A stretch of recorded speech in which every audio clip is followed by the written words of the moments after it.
What's up, guys? What's going on, man? I'm Paul. This is Pauline Theology's daily devotional, and with Trust in Jesus Ministries. And it's been a little bit of time. Here recently, my wife came down with a serious illness. I guess pneumonia, man, it's worse than I had ever thought.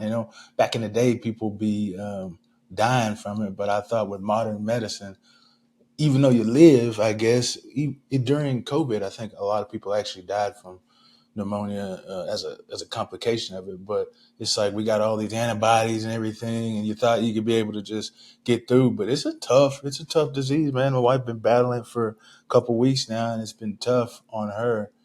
And so that's why I've been gone. I've been trying to take care of her. As you can see, we're not in a van. It's because we got a place where we'd be able to stay, and she'd be able to recover a lot better. And so we were traveling to get to this place to be able to stay. So that's why I haven't come out with these videos in the past couple of days. But I'm going to come back with them. We got them coming again because we got to stay reading the scriptures. I hope you guys didn't stop reading the scriptures just because I hadn't been putting these videos out. I hope that you continue to read and see what it has to say and follow the principles that we've been doing, because one of the goals is not only for you to read every day, but to know how to read every day. And I pray and hope that as we've been going through this, that it's been something that you've been learning is how to read through scripture, and then you just use me to bounce some more ideas off your head, but that you have been reading through, and God has revealed to you what he is trying to teach you through the scriptures and what he is saying through the scriptures as you have been reading. And that'd be awesome for you guys to start putting some of those things in the comments to say what God has been revealing to you through these scriptures as you read as well, if you read before. So that would be awesome as well. But anyway, let's go ahead and get through it. Just want to let you know why I hadn't put out any videos here lately, but we're going to be back at it as we continue through Genesis. And we're in Genesis chapter 47, 27 through 31 at the end of the chapter. And so we're going to see a little bit of a father-son reaction again as we continue in the Joseph saga. And we're close to an end. Only a couple more chapters in Genesis and a couple more chapters for the saga of Joseph. So I hope you guys have been enjoying it. Let's ain't no further ado, but let's go ahead and jump in it, man. What is the scripture actually saying in 47, 27 through 31? It's Joseph's father, Isaac. I'm trying, man. I'm tripping, but it's been a little bit, guys. Sorry. But Jacob, Israel, is sick and he's about to die, or his days are coming to an end, I guess is what it's saying. Is he's getting closer. He's old.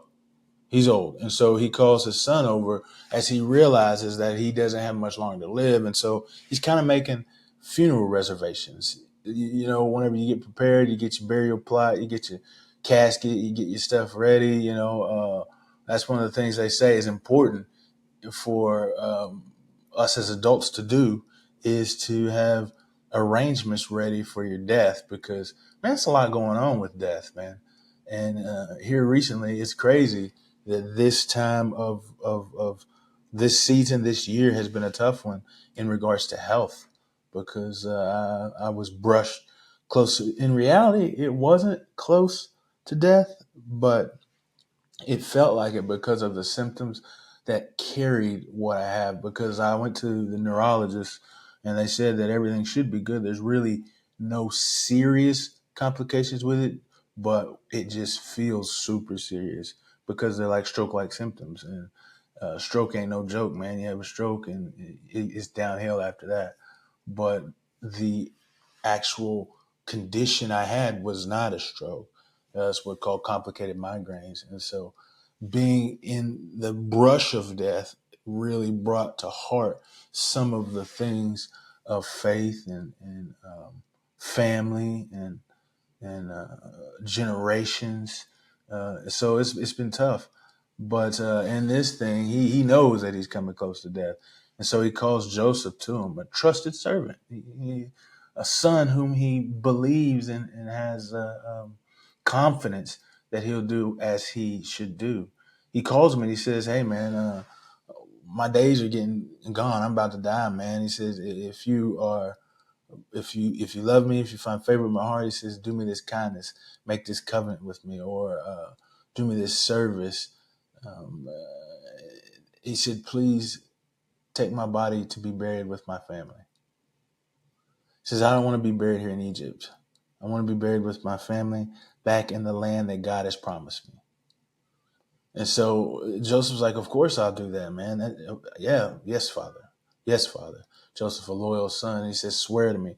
He's like, man, I'm going to hold you to this. He's like, put it on your mama. Actually says, swear to me as in like an oath before God. Make this before God saying, I will do this, that it'll ever be truthful, no matter the cost. And he says, I swear. And he does it. So what does this say about God? What does this scripture say about God? Well, I think it says he's faithful to his promises, because obviously Israel knows or believes and trusts that the land that was given to him or promised him is his. And he has done it with his it's been the same way with his fathers, Isaac and Abraham. And so he says, I want to be with them. I want to be with my family. And so God is faithful to keep his promises in the fact that he will give him that land. Like the word, his truth. I think we talked about the word debar, and we said that oftentimes in scripture that is translated as promise, because what his word comes forth will absolutely happen. Well, this is Abraham, I'm sorry. This is Israel believing that. And so we can trust that he is faithful. But also, it's cool because right before that, it says that Joseph will close your eyes, and he gets to see Joseph again. So it's a promise that God had made then that is being fulfilled, which fuels the promise, or fuels the faith of Israel in believing that he's going to be in the land of Canaan, that he will grant or have the land of Canaan. So he's faithful to his promises. What's to say about man? Well, first off, I think it's be someone that someone can trust. Be trustworthy. The reason he called Joseph to himself is because he trusted that Joseph would carry out the promise that he promised. So it's a characteristic of God that should be lived out in us. We see that God is faithful. We as men should be faithful. We should be trustworthy. But I think also it's like that we should trust in the promises of God. As Israel believes and knows that God, what he says will happen, surely, for sure, no doubt, he believes in it. And that's the same way we should be, as God has promised some things to us. And these things that he's promised, we should have full assurance that they will happen. They will come to pass. How do we apply these truths to our lives?